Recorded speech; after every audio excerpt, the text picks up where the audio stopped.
So if NordVPN feels slower than it should, or the connection keeps dropping on you, the good news is that it's usually something you can fix yourself in just a few steps. So today I'll walk you through how to test your speeds and stop those drops, step by step, plus a few things worth knowing so everything works the way it should.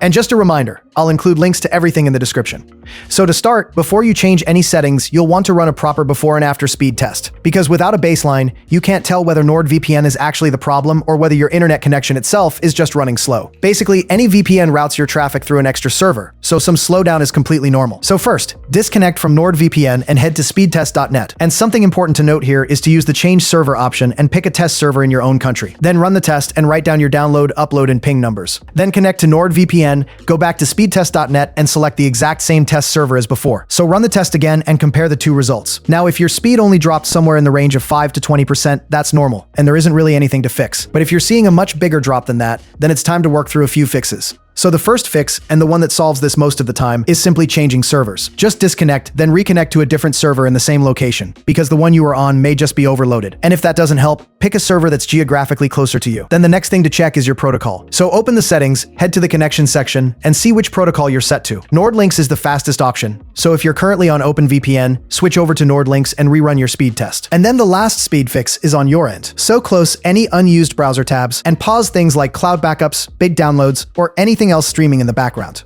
Rebooting your router and your computer is also worth doing, as that clears out a lot of temporary issues. Then, to verify it worked, just run that same speed test again on the same test server.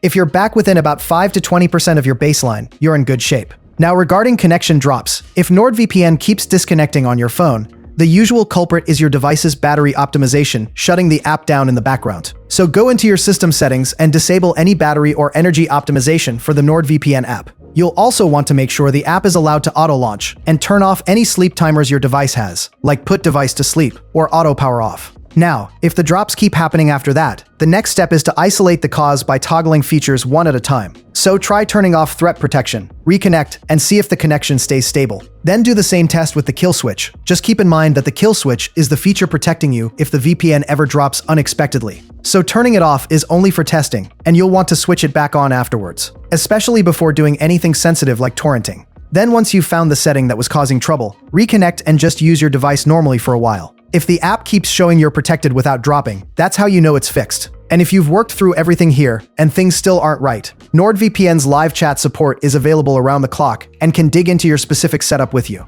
So, just to recap real quick, run a before and after test on the same speed test server and expect about a 5 to 20% drop. If it's worse, try a different or closer server, switch to NordLynx, close bandwidth-heavy apps, and reboot your router. And for drops, disable battery optimization and sleep timers. Allow the app to auto-launch and toggle threat protection and the kill switch one at a time to find the culprit. So hopefully you found this video helpful. If so, please leave a thumbs up, as I always appreciate that. And if you have any questions, please don't hesitate to leave those down in the comments below, as I love getting to answer as many of those as I can. Otherwise, thanks so much for watching, and I'll look forward to seeing you in the next video.